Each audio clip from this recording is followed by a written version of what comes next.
series and where we were talking about Daniel's prophecies and the Antichrist, and we started talking about what Daniel saw.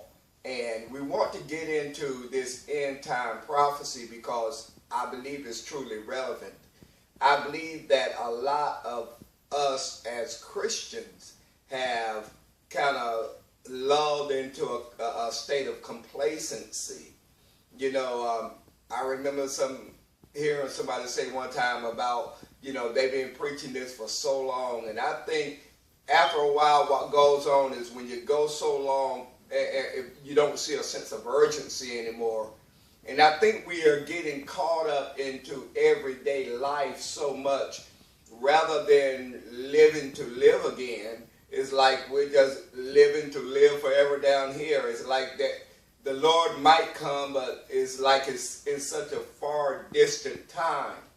But I believe while Jesus did say in Matthew chapter 24, and he says, as far as the day or the hour, no man knoweth except the Father, not even the Son of Man. And so he was talking about being able to pinpoint a direct, exact time. You can't do it. But what he did say is that if you know the signs, if you know the season, he said the day of the Lord cometh as a thief in the night. But he also said that if you watch, then you won't be overtaken. And so he says, if you watch the signs, and I believe biblically speaking, prophetically speaking, over several of the prophets, Daniel being one of the major ones, and the Apostle John on the Isle of Patmos in the book of Revelation is going to pick up where Daniel left off, is he gave us some signs that would mark the last of the last days. And I believe that we are living in those days that Christ foretold of, that Daniel prophesied concerning of, and that John talked about. And I believe that we are living in that time just before the rapture of the church. And I want to start by going back and rehearsing just a little bit. I want to go to Matthew chapter 24. When we start talking about the word, who's better words to rehearse than the words of God himself, God on earth, Jesus Christ, the Son of God, the Spirit of God in man, the God-man. When in the 24th chapter of Matthew, Jesus, in the first verse, Jesus went out and departed from the temple, and his disciples came to him for to show him the buildings of the temple. The disciples came to Jesus to show him the beauty of this earthly temple. And this is where I want us as Christians and as the church and as this present world to understand.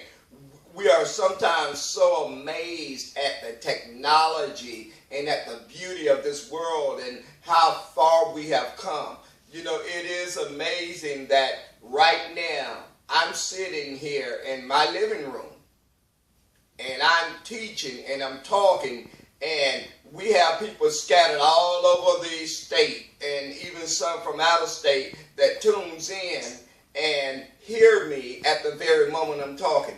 We have a conference line where we no longer have to gather in one building, or we don't have to worry about me doing it and then sending you a video later. We are actually doing lifetime sharing. And that is some great technology. The technology has grown so much. And Jesus' disciples were looking at all the beauty of the temple, and they were showing him the temple. And then Jesus responded by saying unto them, see ye not all these things? Of a truth, verily I say unto you, there shall not be left here one stone upon another that shall not be thrown down. Jesus was speaking prophetically about the day when Jerusalem will be overrun and the great King Solomon's temple would be thrown down. And historically speaking, the reason I wanted to talk about that point is that when I look at the Bible and say, should I believe, should I believe? The reason I'm doing this teaching series is because so much of the Bible prophecies that were prophetic in nature at the time they were spoken, history has borne them to be true. And I can tell you, there were over 100 prophecies that were fulfilled in the first coming of Christ, down to the last detail. Over 100 prophecies were given and fulfilled in the first coming of Christ. But so many people missed him. And there are so many other prophecies that are given to alert us to the second coming of Christ. Nobody should have missed Jesus the first time, but many of them did because they didn't understand the word. They didn't understand the teaching. They didn't understand the prophecies. And so my thing is, when we're talking about the second coming of Christ, if they missed his first coming, it is possible that if we are not watching the signs, if we don't know the word, if we're not into the word, we can be caught. We can be caught and miss it. And so when Jesus spoke about that temple being torn down, none of them really actually believed it at that time. One of the greatest nations on earth and one of the greatest, most beautiful temples, but it came to pass. And as he sat upon the Mount of Olives, his disciples came to him privately and they said, Lord, tell us when these things will be. They were talking about when Jerusalem is going to be overthrown, when the temple will be torn down. He says, when shall these things be, and what shall be the sign of your coming and of the end of the world? So they're asking a multi-phase question. First of all, Lord, when is this physical temple going to be torn down? And Jesus is already here, so quite obvious they're speaking about his coming. When they say, and of your coming, when they said that, they're talking about his second coming. So what's going to be the sign of your coming and of the end of this age, the end of this world? Now I want to, just to let you know, in the future we are going to be getting into this. And, you know, most people equate the coming and the end as one event. But as we go on in this series, I want to show you that they were speaking about three separate events. First event on the timeline would be the temple will be torn down. Jerusalem will be overrun. Historically speaking, we already saw that. We know that right now in Jerusalem, King Solomon's temple does not stand. It will be rebuilt. It will be restored. And they will start the daily oblation sacrifices in the temple again, because the Bible prophesied an event that has to happen, and it has to happen in the temple. But now, the other thing is the second coming. When is he coming? And we're going to teach that, but I believe that Jesus is coming. The next event is going to be when he comes in the air. And that's going to be the rapture. That's when the church is going to be caught up. We're going to be taken out of the earth. But the end of the world has not yet come. Because when the church is taken out of the earth, then there's going to be a great tribulation period. The church will be away with Christ. But then at the end of that great tribulation, when the Antichrist has done his thing, then that Antichrist is going to be cast into a bottomless pit.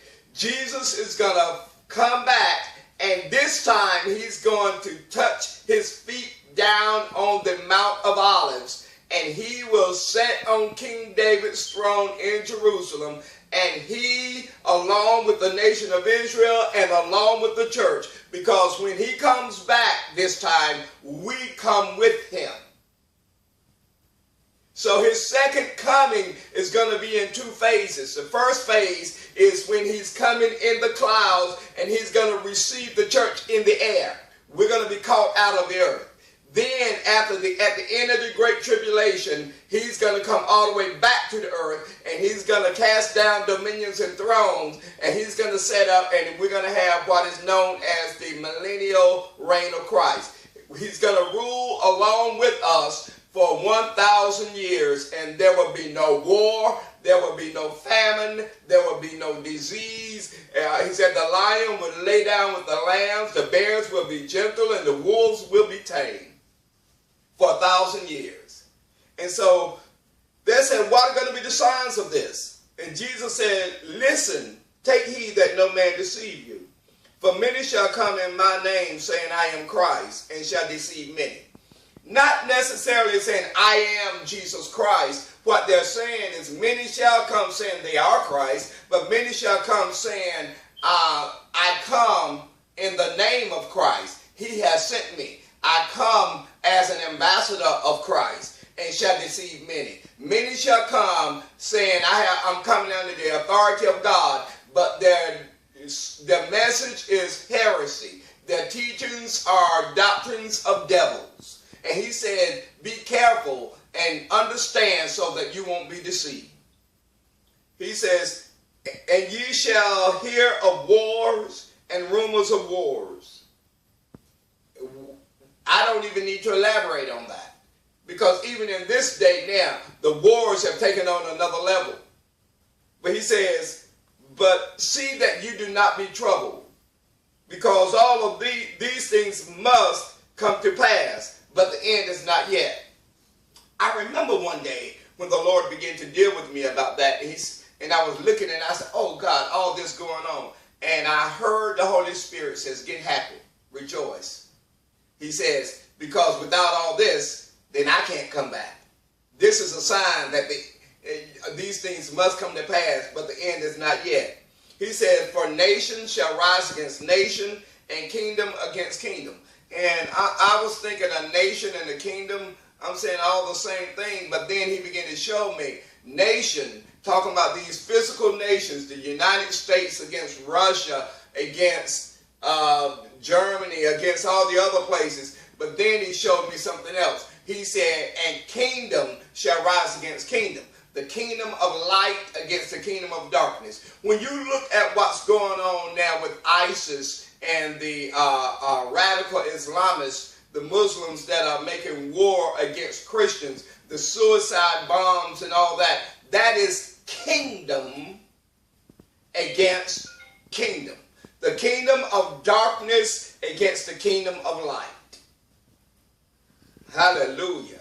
And you see these things. He says, kingdom shall rise against kingdoms, and there shall be what? Famines and pestilence, earthquakes in diverse places. I'm going to tell you, there's so much going on, so many natural disasters. He says, but all of these are just the beginning of sorrows. Then he says, and then shall they deliver you up to be afflicted, and shall kill you, and ye shall be hated of all nations for my name's sake. He was telling his disciples, and this thing applies to us too as Christians.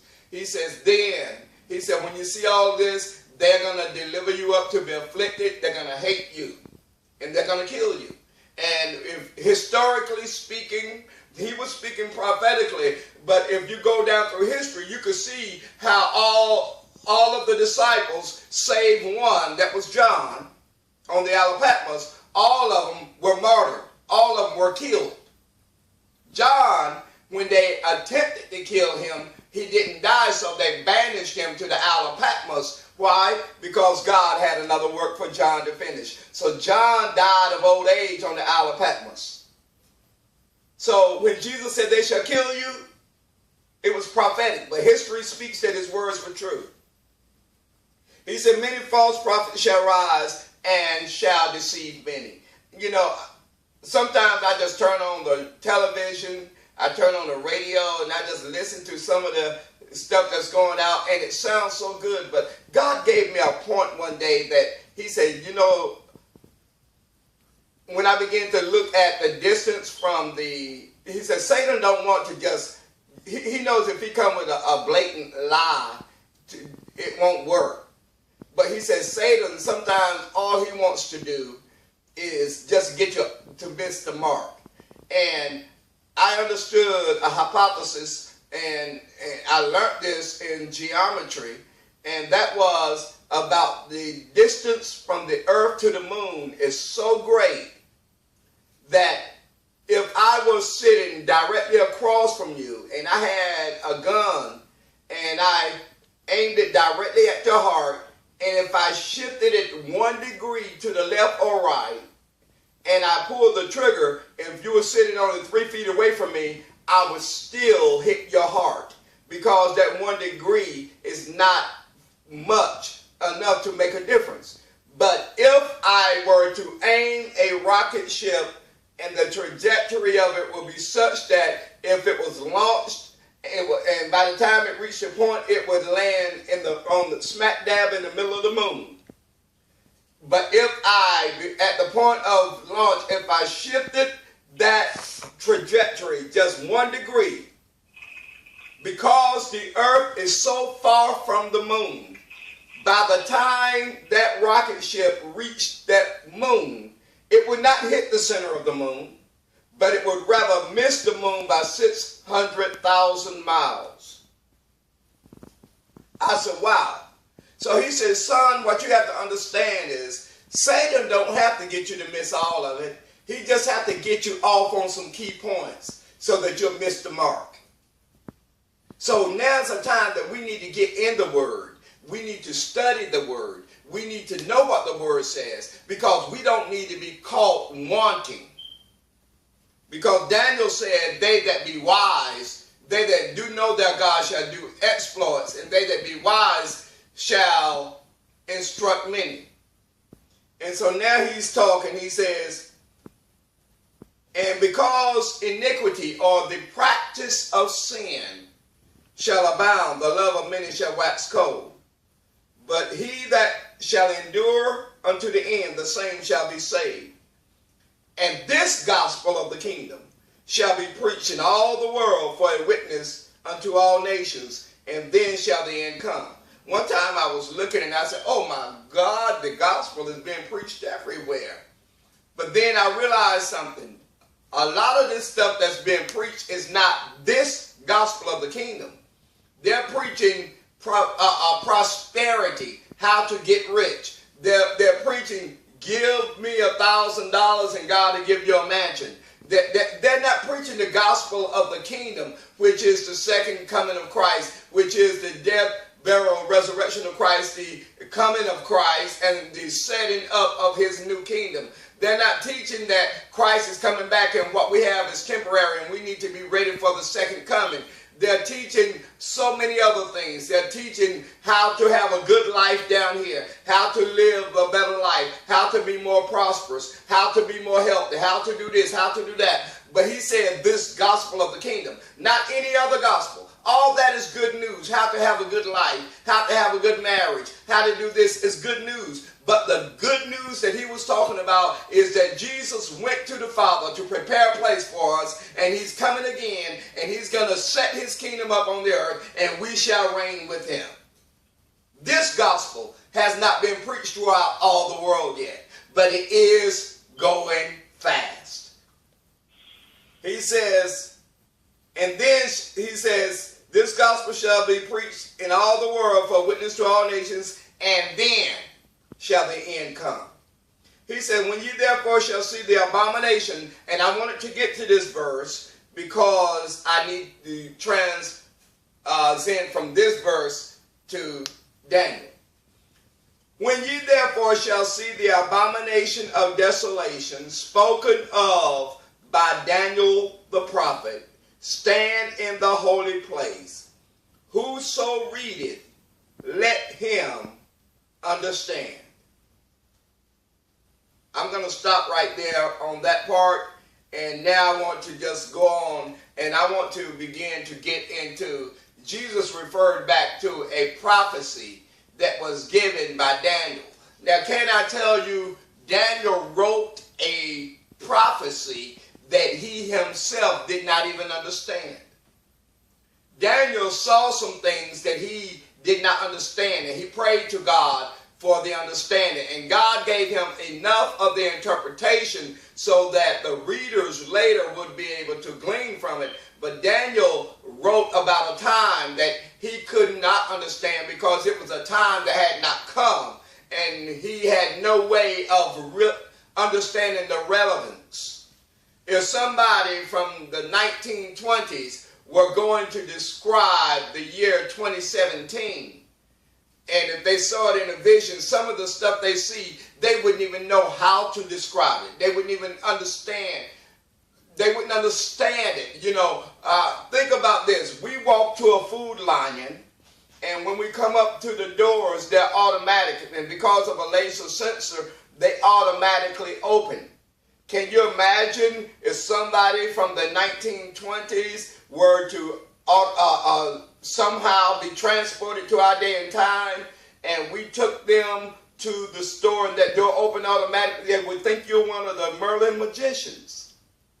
Or you think about the telephones, you think about the televisions. How would they respond? Somebody from the 18th century, when all they had were horse and buggies, and now they're going to come and we are flying in airplanes and we're driving over 100 miles an hour in cars. Daniel saw some things, and God gave it to him in a symbolic form. The reason God gave Daniel the symbols is because he gave him something he could relate to. But later he gave Daniel the interpretation of what these symbols were. So in Daniel chapter 7, Daniel said, "And 4 beasts came up from the sea, diverse one from another. The first was like a lion, and had eagle's wings. I beheld till the wings thereof were plucked. And it was lifted up from the earth, and made stand upon the feet as a man, and a man's heart was given to it." That was in verse 3 and 4. And I'm going to, for consideration, I'm going to read more of this. So I'm going to go back to Daniel and read more in that chapter 7.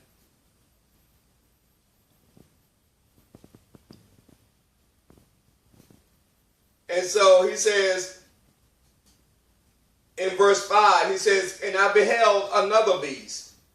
A second beast was likened unto a bear, and it raised up itself on one side, and it had 3 ribs in the mouth of it, between the teeth of it.